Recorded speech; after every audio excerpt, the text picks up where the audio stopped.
Hello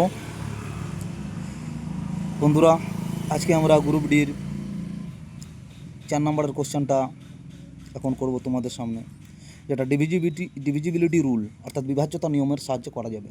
দেখো কোশ্চেনটা ভালো করে দেখো। এক্স হলো বৃহৎ 4 অঙ্কের সংখ্যা।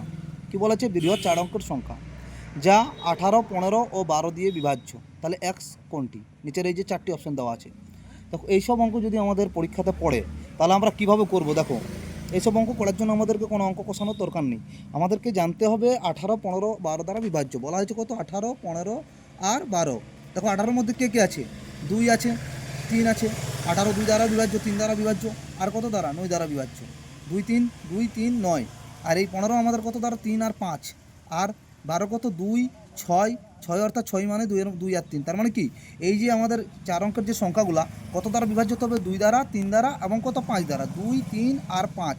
দেখো 2 দ্বারা বিভাজ্যের ফার্স্ট রুল আমরা কি জানি? যে লাস্ট ডিজিটটা হয় 0 হতে হবে, না হলে আমাদের কত হবে? লাস্ট ডিজিটটা 2 দ্বারা বিভাজ্য হতে হবে। দেখো এখানে 9 9 8 9 আছে প্রথম অপশানে, লাস্টে 9 আছে, এটা 2 দ্বারা বিভাজ্য নয়। আবার এখানেও 9 9 9 9 আছে, লাস্টে 9 আছে, এটা 2 দ্বারা বিভাজ্য নয়। এইখানে দেখো 0 আছে, আবার এইখানেও 0 আছে। তাহলে এই দুটাতে স্পষ্ট যে 2 দ্বারা বিভাজ্য। আবার দেখো 2 দ্বারা বিভাজ্য, এবার 5 বলা হয়েছে। 5 দ্বারা বিভাজ্যের জন্য কন্ডিশন কি? স্যাম 0 দ্বারা বিভাজ্য হতে হবে।